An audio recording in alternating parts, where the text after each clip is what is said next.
video es presentado por el Sistema Ciencia Garza Educativa de la Universidad Autónoma del Estado de Hidalgo. Para mayor información, visítanos en www.uaeh.edu.mx. Gracias por aprender.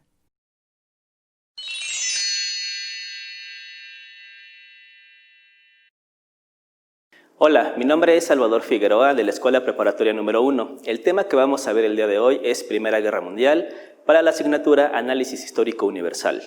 Bien, para entender el tema debemos comprender algunos antecedentes. Sobre todo, debemos entender los bandos que se van configurando y que van a estar en conflicto durante este movimiento. Bien, en un primer momento debemos entender qué es el reparto colonial entre las potencias. En el siglo XIX, Francia e Inglaterra, que son grandes potencias industriales, empiezan a repartirse el mundo. África y Asia caen en poder de estas dos grandes potencias. Sin embargo, hay un tercer país en discordia que llega tarde al reparto colonial y a la revolución industrial, que es Alemania. Cuando Alemania empieza a crecer industrialmente, se convierte en una amenaza para estos dos países que van a formar uno de los primeros bandos. Francia e Inglaterra, enemigos irreconciliables, van a formar la Entente Cordiale o el entendimiento cordial. Significa que ahora son aliados. ¿Por qué? Porque hay un enemigo en común, que es Alemania. Mientras, ¿qué pasa? Tanto Francia como Inglaterra no van a confiar el uno al otro, y en este periodo llamado la paz armada va a haber un momento de paz. Sin embargo, el uno no va a confiar en el otro y se van a empezar a armar, sobre todo armamento militar y bélico, para que en algún momento alguno de los dos países llegue a traicionar, estén preparados para un conflicto.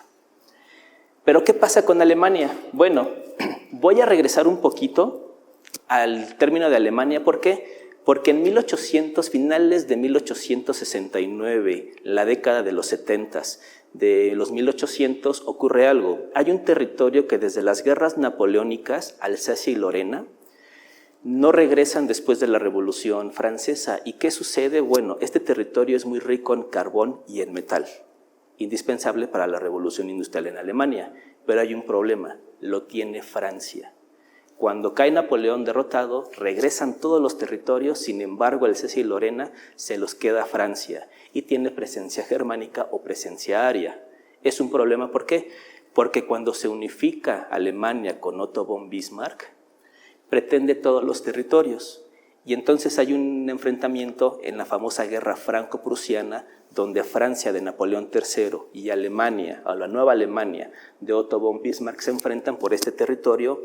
Caen los franceses, capturan a Napoleón III en combate y lo obligan a firmar los tratados de Frankfurt. Estos tratados de Frankfurt van a establecer que se queden esos territorios en Alemania y Francia pierda estos también.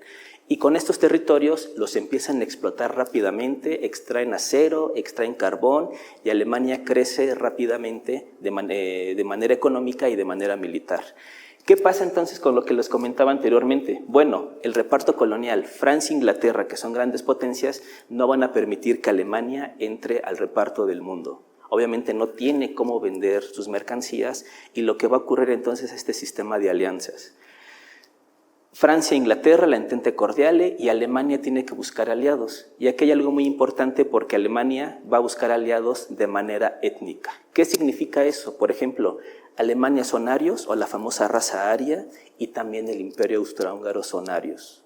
En cambio, por ejemplo, Rusia, que le va a declarar después la guerra a Alemania, son eslovenos, y la región de los Balcanes, por las cuales se van a estar peleando por un control en el mar Mediterráneo, también son eslavos. ¿Qué ocurre entonces? Después de todas estas tensiones en las que Alemania no puede vender, no puede invadir y no puede tampoco crecer económicamente, empieza a voltear a otros lados. ¿Y a dónde va a voltear? Al continente americano, pero ahí se encuentra Estados Unidos, y la doctrina Monroe, América para los americanos, no le va a permitir a Alemania que tenga un comercio con las colonias, con los nuevos países nacientes o nuevas naciones que se han conformado en ese territorio americano. Aquí podemos ver en la imagen cómo todas las potencias, tanto europeas como asiáticas, se reparten el mundo. Y bueno, finalmente aquí la paz armada. Es muy interesante porque Francia e Inglaterra, que siempre fueron enemigos, cuando surge uno en común, entonces es cuando se unen para combatir a Alemania. ¿Qué sucede? El 28 de junio de 1914, el archiduque Francisco Fernando, que es el título del príncipe heredero o príncipe imperial a la corona del Imperio Austrohúngaro, viaja a Serbia, a la capital, a Sarajevo, a Serbia. ¿Por qué? Porque anteriormente Bosnia había sido anexado por este imperio para tener salida al mar Mediterráneo y poder comerciar sus mercancías por todo el Mediterráneo sin tener que atravesar el continente y tener que pagar aranceles, y obviamente sus mercancías aumenten de precio. Pero ¿qué sucede? Bueno, él asiste a Serbia junto con su esposa y un sujeto llamado Gavrilo Princip, que es un estudiante serbio de una organización llamada Mano Negra. Se acerca al carro del archiduque, le dispara al archiduque, lo mata en el camino, y no solamente él, sino también va a asesinar a su esposa, que está embarazada. Cuando ocurre esto, entonces el Imperio Austrohúngaro lanza un ultimátum para que entreguen al asesino. ¿Quién es ese asesino del archiduque? Obviamente los serbios tienen miedo porque el poderío militar del Imperio Austrohúngaro es mucho mayor, tienen temor de todo esto, y entonces, como no dan una respuesta, entonces el Imperio Austrohúngaro decide intervenir y se anexa Serbia. Cuando ocurre esto, los serbios, que son eslavos, los van a defender sus primos étnicos, los rusos, que también son eslavos. Y entonces, como le declaran la guerra al Imperio Austrohúngaro, los que salen en defensa son los alemanes, y comienza la Primera Guerra Mundial. Aquí hay algo muy interesante, porque desde lo que les comentaba de la guerra franco-prusiana, siempre estuvieron en conflicto Francia y Alemania, y existieron 16 planes de Francia para poder combatir a los alemanes. Y en esta ocasión tenían el plan número 17. ¿Y en qué consistía el plan número 17? Bueno, es un plan bastante interesante. ¿Por qué? Porque era mandar a un ejército para poder cubrir la frontera entre Francia y Alemania y dejar Bélgica libre. ¿Por qué dejar Bélgica libre? Muy simple, Bélgica era un país neutral, y si Alemania combatía o entraba por Bélgica, los que iban a defenderlo son los británicos. Y ahora, con esta alianza de la Triple Entente, iba a ser muy fácil que los británicos pudieran cuidarle la espalda a los franceses. Pero Alemania también tenía un plan. ¿Y cuál era ese plan? El plan Schieffelin. De hecho, aquí está escrito, plan Schieffelin contra el plan 17. ¿Y en qué consistía? Bueno, los franceses mandaban todo un ejército a la frontera contra Alemania, y los alemanes mandaban a un ejército de reserva para distraer a los franceses y entrar directamente por Bélgica. Esto es muy interesante. ¿Por qué? Porque ahora tienen un armamento más ligero, y entonces Bélgica no se lo espera, los franceses tampoco, y van a llegar prácticamente a París. Bueno, se van a quedar a 120 kilómetros de París. ¿Por qué? Muy simple. Se van a estancar porque en ese momento entra Rusia a la Primera Guerra Mundial. En Rusia es un caso muy interesante. ¿Por qué? Porque se encontraban atrasados prácticamente 150 años a comparación de los países capitalistas que se encontraban en este momento. Entra Rusia a la guerra, y Alemania tiene que dividir sus fuerzas en dos, y van a abrir dos frentes: el frente occidental contra Francia y el frente oriental contra Rusia. Pero hay otro problema. En Rusia hay un sujeto que se llama Vladimir Lenin, que estaba en el exilio. Escapa de la cárcel, llega a Rusia, trata de derrocar al zar, ponen a Kerensky, Lenin sigue con la revolución rusa, se quedan en el poder y firma un pacto de alianza con Alemania donde se rinden, y entonces Rusia sale de la Primera Guerra Mundial. Esto va a obligar entonces que el ejército o el frente oriental ahora lo puedan mandar directamente al frente occidental y Alemania pueda ganar la guerra. Hay cosas más importantes, porque en ese momento estaban las trincheras, la segunda etapa de la guerra. Las trincheras son grandes excavaciones donde se metían los soldados para poderse resguardar. Y Alemania necesitaba aliados. Italia, cuando ve que Estados Unidos va a entrar a la guerra, se cambia de bando. El Imperio Austrohúngaro está perdiendo la guerra y busca un aliado en el país menos pensado, México.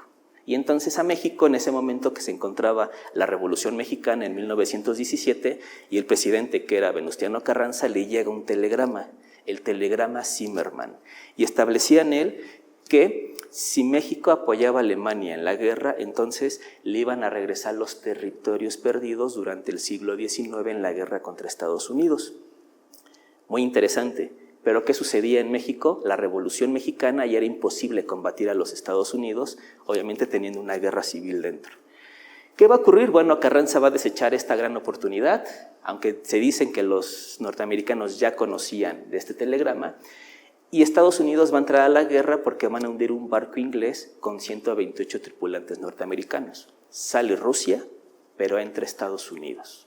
Estados Unidos, Inglaterra y lo poco que queda de Francia van a empezar a recuperar todo el territorio conquistado por los alemanes.